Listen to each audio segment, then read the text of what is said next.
제4장. 그때 예수께서 성령에게 이끌려 마귀에게 시험을 받으러 광야로 가사 40일을 밤낮으로 금식하신 후에 줄이신지라. 시험하는 자가 예수께 나와서 내가 만일 하나님의 아들이거든 명하여 이 돌들로 떡덩이가 되게 하라. 기록되었을 때 사람이 떡으로만 살 것이 아니요 하나님의 입으로부터 나오는 모든 말씀으로 살 것이라 하였느니라. 이에 마귀가 예수를 거룩한 성으로 데려다가 성전 꼭대기에 세우고 내가 만일 하나님의 아들이거든 뛰어내리라. 기록되었으되 그가 너를 위하여 그의 사자들을 명하시리니 그들이 손으로 너를 받들어 발이 돌에 부딪히지 않게 하리로다 하였느니라. 또 기록되었으되 주 너의 하나님을 시험하지 말라 하였느니라. 마귀가 또 그를 데리고 지극히 높은 산으로 가서 천하만국과 그 영광을 보여 이르되 만일 내게 엎드려 경배하면 이 모든 것을 내게 주리라. 사탄아 물러가라. 기록되었으되 주 너의 하나님께 경배하고 다만 그를 섬기라 하였느니라. 이에 마귀는 예수를 떠나고 천사들이 나와서 수종드니라. 자, 오늘 말씀은요, 시험이 닥칠 때라고 하는 제목으로 말씀을 함께 나누고 싶습니다. 이 시간 성령께서 저와 여러분들 안에 역사하셔서요, 우리의 생각을 깨뜨리시고 하나님의 그 진리를 깨닫게 해주시기를 간절히 소망합니다. 아멘. 여러분, 존 버년 목사님이라는 분을 아십니까? 철로역정이라고 하는 유명한 책을 쓰신 17세기의 영국의 목사님이십니다. 이분이요, 감옥에 12년간 갇혔던 일이 있었는데요, 어느 날 감옥 간수가 목사님께 다가와서 아무도 모르게 옥문을 열어주면서 집에 가서 어려움 가운데 있는 사모님과 식구들을 잠깐이라도 뵙고 오시라고 그렇게 배려를 해 주었습니다. 그래서 목사님이 고맙다며 옥에서 나와 집에 가고 있는데요, 목사님 마음에 다시 돌아가라 라고 하는 그 마음의 생각이 계속 들더라는 거예요. 즉 성령님의 음성을 듣게 되는 거죠. 그래서 어려운 형편에 힘들어하고 있을 아내와 자녀들을 보지 못해서 안타까웠지만 다시 감옥으로 되돌아오셨습니다. 그때 간수가 목사님 왜 오셨습니까? 라고 묻자 목사님은 이렇게 말씀하셨습니다. 당신의 호의는 정말 고맙지만 성령님이 인도하시는 길이 아니라서 돌아왔습니다. 그런데요, 그로부터 1시간 후에 영국 국왕이 직접 감옥을 시찰하면서요, 목사님이 감옥에 있는지 확인을 하고 돌아간 것입니다. 이때 간수가 목사님께서 성령님의 인도하심을 따르셨기 때문에 목사님도 살고 저도 살았습니다. 이제 제가 목사님께 가시라 오시라 하지 않을 테니까 목사님 마음에 성령님의 음성을 따라 가시고 싶을 때 가셨다가 오시고 싶을 때 오시기 바랍니다 라고 했다라고 하는 것이에요. 사랑하는 여러분, 이 존 버년 목사님의 일화는 우리에게 성령님이 어떤 분이신지, 성령님을 따라 살면 어떻게 되는지 알게 해주고 있습니다. 우리 신약 성경의 사도행전, 이 사도행전에 다른 이름이 있습니다. 바로 성령행전이라고 부릅니다. 이 말이 왜 그러냐면 성령께서 사도 바울을 인도하셔서 교회를 확장시켜 나가시는 이야기가 바로 사도행전이기 때문에 성령행전이다 이렇게 부르기도 했다라고 하는 것이죠. 그래서 사도행전 1장 8절에 보면은 오직 성령이 너희에게 임하시면 너희가 권능을 받고 예루살렘과 온 유대와 사마리아와 땅끝까지 이르러 내 증인이 되리라고 예수님이 성령을 강조하시는 말씀으로 이 사도행전이 시작이 되어집니다. 사도 바울이 첫 번째 전도여행을 시작할 때에도요, 그를 준비시켜 떠나게 한 분도 성령이셨습니다. 사도행전 13장 2절 3절에 보면 주를 섬겨 금식할 때에 성령이 이르시되 내가 불러 시키는 일을 위하여 바나바와 사울, 이 사울은 바로 바울입니다. 사울을 따로 세우라 하시니, 누가요? 성령이요. 하시니 이에 금식하며 기도하고 두 사람에게 안수하여 보내니라. 그러니까 결국 성령이 그들을 보내게 만들어 주셨다라고 하는 것입니다. 이것이 결국에는 예루살렘에서 온 유대로, 또 온 유대에서 사마리아로, 또 사마리아에서 땅 끝까지, 즉 우리에게까지 복음이 오게 되었던 그 시작이었습니다. 그 시작이 바로 성령의 이끄심이었다라는 거죠.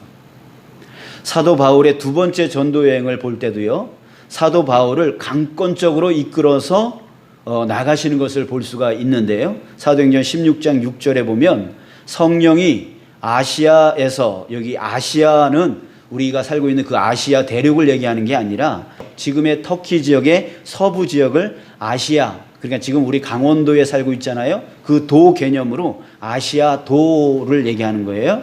성령이 아시아에서 말씀을 전하지 못하게 하시거늘, 이상합니다. 성령께서요, 말씀, 바로 복음을 전하지 못하게 했대요.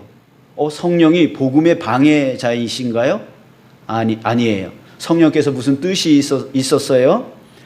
사도 바울이 익숙했던 땅, 바로 터키였어요. 그는 터키에서 태어난 사람이었기 때문에 익숙한 땅이었어요. 그래서 다른 데를 갈 생각을 하지를 않았던 것이죠. 그런데 성령이요, 그를 더 이상 이제 그 아시아 땅에 머무르지 못하게 하신 거예요. 그러기 위해서 거기서 말씀을 전하지 못하게 하셨던 거죠. 그래서 사도행전 16장 9절에 보면은 밤에 환상이 바울에게 보이니 마게도냐 사람 하나가 서서 그에게 청하여 이르되 마게도냐로 건너와서 우리를 도우라 하거늘.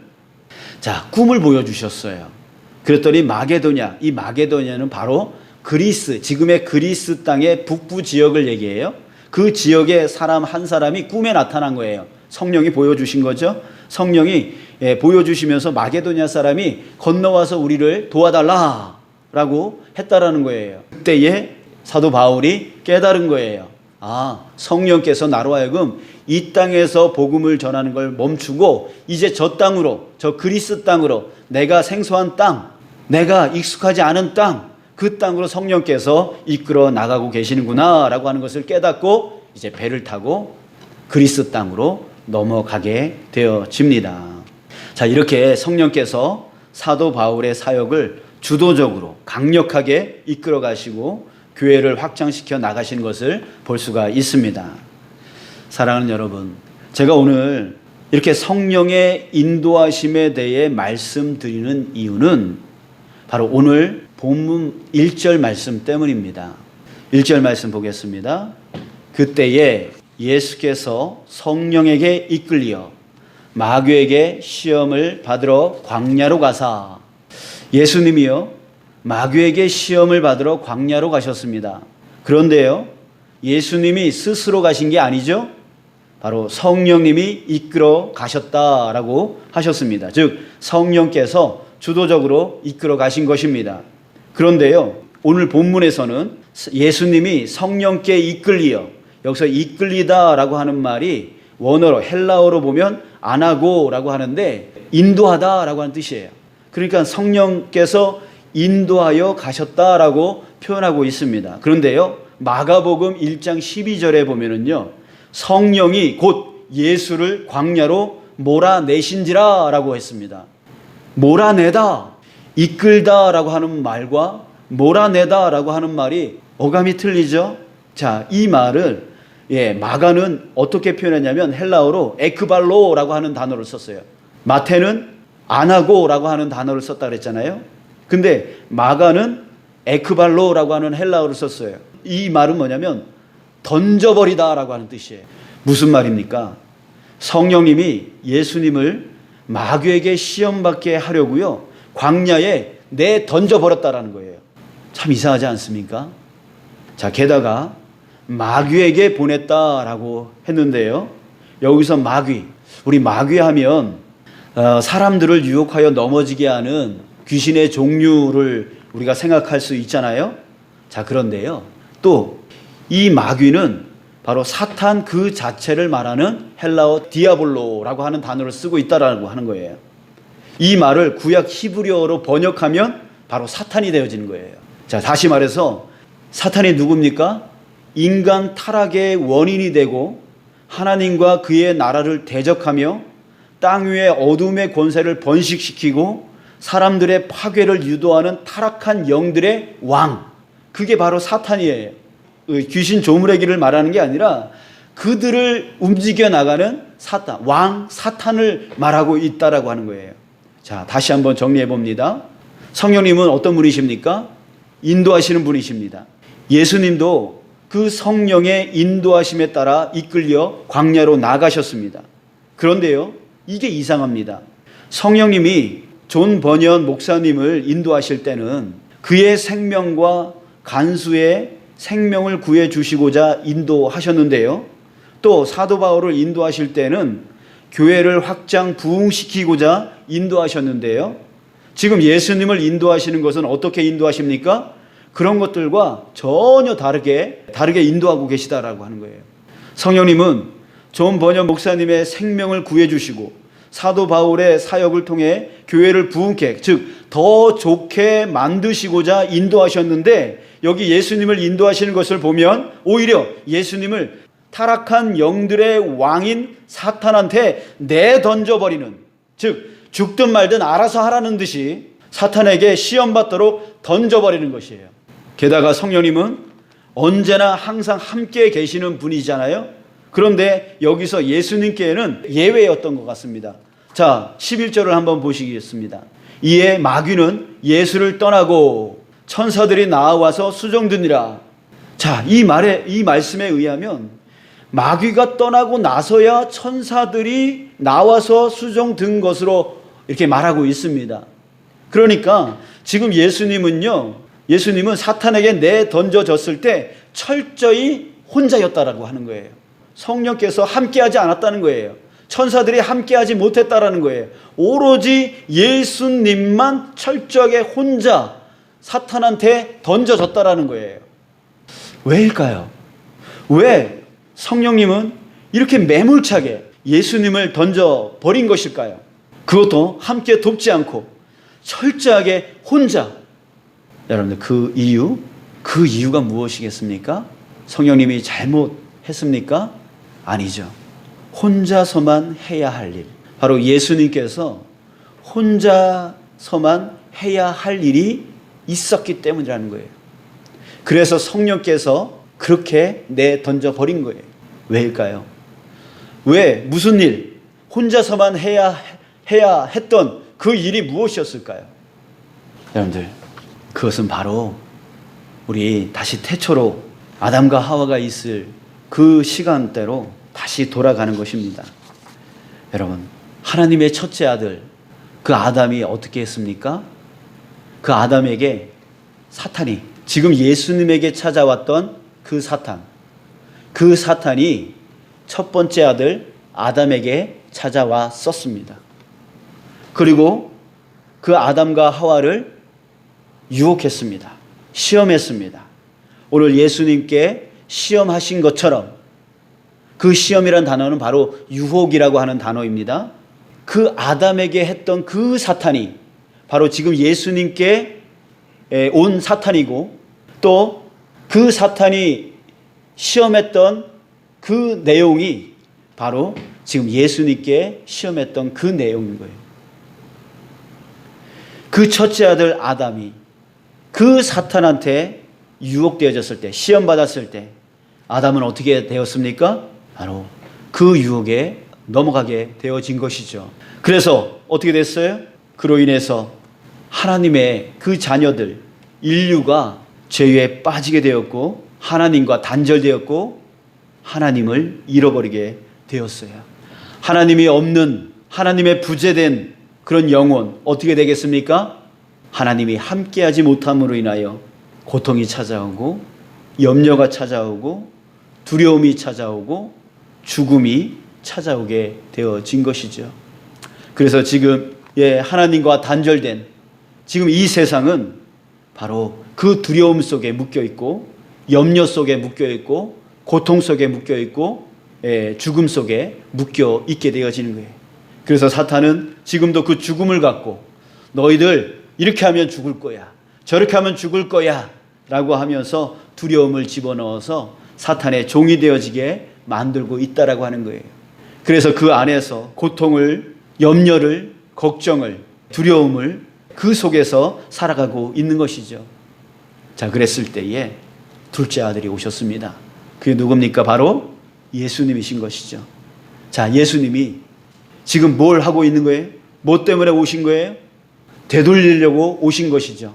아담으로 인하여 세상에 죄가 들어와 하나님을 잃어버리고 죽음의 두려움, 염려의 두려움, 고통의 두려움, 그 속에 묶여있는 이 세상을 다시 되돌리려고 이 땅 가운데 오신 분이 바로 둘째 아들 예수 그리스도이신 거예요. 그래서 예수님은 되돌리려고 한 거예요. 그래서 어떻게 해요? 성령께서 단판 짓게 만드는 거죠. 아담과 하와가 둘만 하나님이 없는 자리에서 유혹에 넘어갔듯이 예수님도 아무도 없는 곳에서 사탄과 대면하게 되어지는 거예요. 그래서 그 유혹의 시험을 받게 되어지는 거예요. 자, 그랬을 때 예수님이 어떻게 되셨죠? 자, 10절 11절 이에 예수께서 말씀하시되 사탄아 물러가라. 말씀을 인용하고 계시지만 이 말씀은 바로 예수님의 선포인 것입니다. 사탄아 물러가라. 지금까지 아담 이후로 하나님의 그 자녀들을 유혹하여 넘어지게 만들고 두렵게 만들고 고통스럽게 넣어버리고 힘들게 만들었던 너 사탄아 이제 물러갈지어다. 그 모든 유혹과 그 모든 시험을 던져버리고 내려놓고 물러갈지어다 라고 선포하신 것입니다. 그랬더니 11절 이에 마귀는 어떻게 합니까? 예수를 떠나고 결국 예수님께서 완전히 승리하신 거예요. 자, 이것은 무엇을 말합니까? 우리 요한복음 16장 33절에 보면 이것을 너희에게 이르는 것은 너희로 내 안에서 평안을 누리게 하려 함이라. 세상에서는 너희가 환난을 당하나 담대하라. 내가 세상을 이기었노라. 예수님께서 그 세상의 주관자였던 그 사탄, 그 악한 영들의 우리를 유혹하여 넘어지게 만들고 두려움 속에 고통 속에 염려 속에 빠지게 만드는 그 악한 그 사단 마귀를 능히 이기심으로 인하여서 너희가 환난을 당하나 담대하라. 우리로 하여금 담대하게 그것을 인하여 더 이상 이제 두려움 속에 살아가지 않도록 예수님께서 사탄을 이기신 거예요. 자, 그렇다면 이제 우리 어떻게 하면 됩니까? 여러분, 이제 그분을 붙잡으면 되는 거죠. 그분을 붙잡으면 우리도 능히 이기는 그 삶을 살 수 있다라고 하는 그 뜻이 되어지는 거예요. 사랑하는 여러분, 저와 여러분은 예수님을 붙잡은 자입니다. 아멘. 우리 안에 세상을 이기신 예수님이 계십니다. 로마서 8장 35절에서 39절 우리가 암송하는 말씀이잖아요. 우리 교회에 올해 주신 말씀이잖아요. 우리 이 말씀을 다시 한번 봤으면 좋겠어요. 35절부터 39절 누가 우리를 그리스도의 사랑에서 끊으리요? 환난이나 공고나 박해나 기근이나 적신이나 위험이나 칼이랴. 기록된 바 우리가 종일 주를 위하여 죽임을 당하게 되며 도살당할 양같이 여김을 받았나이다 함과 같으니라. 그러나 상관이 없다라는 거예요. 그러나 이 모든 일에 우리를 사랑하시는 이로 말미암아 우리가 넉넉히 이기느니라. 이기신 승리하신 그 사탄을 승리하신 예수님이 우리 안에 계심으로 인하여 이제 더 이상 그것으로 인하여 염려할 것 없고 상관할 필요가 없다라고 하는 거예요. 이 모든 일에 우리를 사랑하시는 이로 말미암아 우리가 넉넉히 이길 수 있기 때문입니다. 그래서 확신합니다. 38절 내가 확신하노니 사망이나 생명이나 전사들이나 권사자들이나 현재일이나 장래일이나 능력이나 높음이나 깊음이나 다른 어떤 피조물이라도 우리를 우리 주 그리스도 예수 안에 있는 하나님의 사랑에서 끊을 수 없으리라. 아멘. 여러분, 우리가 누구입니까? 우리는 이런 사람입니다. 세상 그 주관자였던 그 사탄을 이기신 예수님, 그 예수님이 우리 안에 있는, 우리 마음 안에 있는, 우리 마음의 중심 안에 있어서 우리를 능히 이길 수 있도록 도우시는, 이끌어주시는, 승리케 해주시는, 그리고 그 승리도 넉넉히 이기게 해주시는 그 주님께서 우리 안에 있다라고 하는 것입니다. 여러분 믿으시면 우리 다 함께 아멘 합시다. 아멘. 자, 그러나 지금까지 예수님이 내 안에 있는지 모르는 사람들이 있을 수 있습니다. 그러나 그것도 상관이 없습니다. 왜냐하면 오늘 이 시간에 예수님을 내 안으로 모시면 되는 것입니다. 요한복음 1장 12절에 영접하는 자, 곧 그 이름을 믿는 자들에게는 하나님의 자녀가 되는 권세를 주셨으니, 여러분들 예수 그 이름을 믿는 자, 바로 지금 이 시간, 이전에는 내가 그렇게 하지 못했지만 지금 이 시간, 이 말씀을 듣는 이 시간에 예수님의 그 이름을 믿으면 믿기로 예수님이 나를 이끌어 주실 것을 마음으로 이 시간에 인정을 하게 되어지면, 또한 우리도 지금 이 시간서부터 주님께서 우리로 하여금 이기게 하는 그 삶을 누리게 해 주실 거라는 거예요. 사랑하는 여러분, 코로나19가 또 지금 정부가 우리 예배를 방해한다고 합니다. 그래서 우리 공동체를, 우리 예배를 지켜야 한다라고 주장을 합니다. 그러나 그게 무슨 상관입니까? 그들의 방해가 우리에게 무슨 상관입니까? 승리하신 예수님이 우리 안에 계시는데요. 우리의 구원이 결코 변하지 않는데요. 주님께서 우리를 붙드셨을 때 결코 그 붙드심을 놓지 않을 것인데요. 우리의 구원과 아무런 문제 없습니다. 교회 무너지지 않습니다. 음부의 권세가 이 교회를 무너뜨리지 않을 것입니다. 못할 것입니다. 예수님이 이기셨습니다. 그 이기신 예수님이 우리를 다스리십니다. 그러니 우리가 염려할 이유가 무엇이 있습니까? 누가 방해한들 그것이 무슨 상관입니까? 여러분들, 우리는 아무런 상관이 없는 것이에요. 어떤 무엇도 우리를 그리스도의 사랑에서 끊을 수 없는 것이에요. 환난이나 공고나 박해나 기근이나 적신이나 위험이나 칼이라 아무것도 우리로 하여금 넘어지지 못하게 할 것입니다. 여러분들, 그러나 오히려 이 시간은 진정한 예배를 회복할 기회의 시간인 것이에요.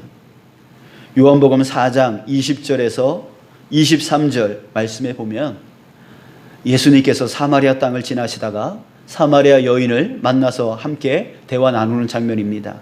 거기에 이렇게 말하고 있습니다. 우리 조상들은 이 산에서 예배하였는데 당신들의 말은 예배할 곳이 예루살렘에 있다 하더이다. 사마리아 여인이 하는 말이에요. 사마리아 여인은 예배하는 장소를 말하고 있어요. 우리는 이 산에서 예배하는데 당신은 저 산에서 예배해야 된다고, 저 예루살렘에서 예배해야 된다라고 말합니다. 장소를 따지고 있어요. 그런데 예수께서 이르시되 여자여 내 말을 믿으라. 이 산에서도 말고 예루살렘에서도 말고 너희가 아버지께 예배할 때가 이르리라. 예배할 때가 이르리라고 예수님께서 말씀하십니다. 이 말 무슨 뜻입니까? 진정한 예배, 거기서 예배해야 진정한 예배가 아니라, 여기서 예배해야 진정한 예배가 아니라 정말 너희들에게 진정한 아버지께 드리는 진정한 예배할 때가 이제 올 것이다 라고 말하고 있는 것이에요. 그러면서 23절에 보니까 아버지께 참되게 예배하는 자들은 영과 진리로 예배할 때가 오나니, 영과 진리로 예배하는 거예요. 장소가 중요한 게 아니라 영과 진리, 성령이 함께하고 진리의 말씀이 함께하는 예배, 그 예배가 바로 진정한 예배. 그래서 아버지께서는 자기에게 이렇게 예배하는 자들을 찾으시느니라 라고 했어요. 정말 하나님이 받으시는 예배가 어떤 예배입니까? 교회에 와서 드리는 예배만입니까? 아니죠. 물론 이런 코로나19가 없으면 우린 당연히 이곳에서 함께 공동체가 모여서 함께 주님 앞에 예배해야 되는 것이에요. 왜요? 예배뿐만이 아니라 다른 중요한 것들이 너무나 많기 때문에 그래요. 공동체가 서로 소속되어야 되고 연합되어야 되고 그 사랑으로 뭉쳐서 또한 복음을 전하는 자로 훈련되어져야 되고 나아가서 전해야 되고 또 와서 다시 재충전 받아서 서로 교제 나누고 친교 나누고 해야 될, 이 교회로서 해야 될 일들이 너무나 많은 것이에요. 그렇기 때문에 우리는 주일을 성수할 때 교회에 와서 함께 예배하고 또한 훈련받고 나아가서 복음을 전하다가 지치면 다시 와서 재충전 받고 하는 이 교회가 반드시 필요한 것이에요. 그러나 그러지 못할 상황일지라도 상관없다는 거예요. 지금 이런 코로나19로 인해서 예배하지 못하고 정부가 그 예배를 방해하는 그런 상황 가운데 있더라도 우리한테는 상관이 없다라는 거예요. 하나님이 받으시는 것이 중요하잖아요. 우리가 아무리 예배를 잘 드려도 하나님이 받지 않으시면 끝 아닙니까? 하나님이 예배를 받지 않으면 아무것도 아니지 않습니까? 그 예배는. 그런데 하나님이 받으시는 예배가 있다는 거예요. 그것은 바로 영과 진리, 성령으로 충만하여지고 진리의 말씀을 붙들고 나아가는 예배. 그 예배가 있다면 그 예배는 교회 와서 예배 드려도 또한 다른 곳에서 예배 드려도 하나님은 기뻐 받으신다라는 거예요. 사랑하는 여러분, 저와 여러분들의 이 예배를 주님께서 능히 받으시는 줄, 기뻐 받으시는 줄 믿습니다. 그래서 24절 유명한 말씀이죠. 하나님은 영이시니 예배하는 자가 영과 진리로 예배할지니라. 아멘. 여러분, 이것이 회복될 기회라는 거예요. 하나님이 바라시는 예배, 영과 진리의 예배. 우리는 그동안 1시간 때우는 예배가 얼마나 많았습니까? 와서 그냥 졸다 가는 예배가 얼마나 많았습니까? 찬송, 기도, 말씀, 그것에 소홀했던 예배가 얼마나 많았습니까? 이제 정말 예배가 방해되어지는 이때에 예배의 소중함을 우리가 다시 한번 깨닫고, 정말 우리가 온라인 예배를 드리지만 그 안에서 성령의 붙들림 받고 하나님의 말씀을 붙드는 그런 예배 되어지기를 위해서 우리가 집중하여 나간다면, 여러분들, 우리 나중에 코로나19가 지나간 후에 우리 다시 모여서 예배할 때에는 정말 기쁨이 충만한, 예배 때마다 은혜가 충만한, 그래서 우리의 모든 고통이, 모든 두려움이, 모든 염려가, 모든 그 아픔이 다 씻겨지는 은혜의 역사가 일어나고, 또한 재충전받아서 세상에 나아가 온전히 주님의 복음을 전하여 날마다 하나님께서 더하시더라, 이렇게 부흥되어지는 은혜의 역사, 바로 그 은혜의 역사를 우리는 누리게 되어질 것을 믿습니다. 사랑하는 여러분, 흔들리지 마십시오. 예수님이 이기셨습니다. 그 예수님이 어디 계십니까? 우리 안에 계십니다. 우리를 이끌어 나가고 계십니다. 세상 어떤 누구도, 어떤 무엇도 우리를 넘어지게 하지 못할 것입니다. 우리로 흔들지 못할 것입니다. 우리로 이기지 못할 것입니다. 우리는 능히 이 세상을 이기는 자입니다. 이렇게 돼도 상관없고 저렇게 돼도 상관이 없습니다. 우리는 결국 이길 것입니다. 여러분들, 그것을 믿고 우리 예수님 꼭 붙들고 이렇게 교회 앞에 나와 함께 예배하지 못하지만 항상 영과 진리에 충만한 자 되어져서 모든 것에 승리하시고 가정, 직장, 사업, 또 농토, 그곳에서 결코 지지 아니하고 승리해 나가는 저와 여러분들 되어지길 주님의 이름으로 축복합니다. 감사합니다. 기도하고 마치겠습니다. 하나님, 오늘도 이 예배 주님 받아주셔서 진심으로 감사합니다.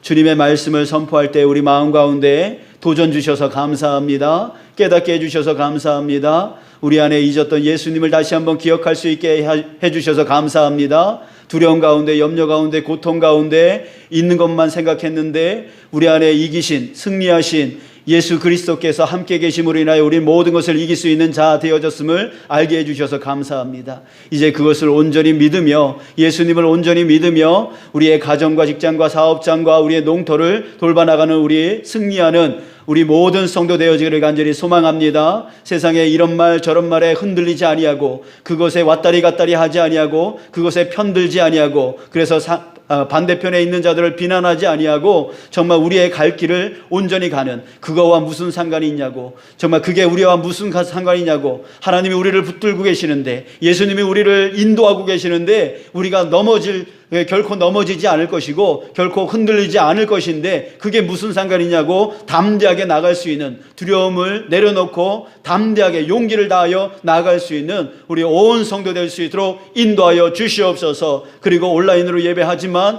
영과 진리의 예배를 주님께서 기뻐 받으신다라고 하셨사오니 어느 곳에 있든지 간에 영과 진리를 붙들고 예배하는 그 예배의 훈련이 이때에 이루어져서 아버지, 나중에 코로나19가 지나가고 난 후에 우리가 함께 온 성도들이 함께 모여서 예배할 때에 정말 감격이 있는, 눈물이 있는, 변화가 있는, 하나님 주님 깨우침이 있는, 또한 아버지 하나님 주님 정말 능력을 받는 아버지 그런 예배가 회복되어지는 은혜의 역사가 일어나게 하여 주시옵소서. 주님, 이번 한 주 우리 성도님들 붙들어 주시고 도와주시옵소서. 주님께 모든 것을 의탁합니다. 주님 감사하며 모든 말씀 예수님의 이름으로 기도합나이다. 아멘.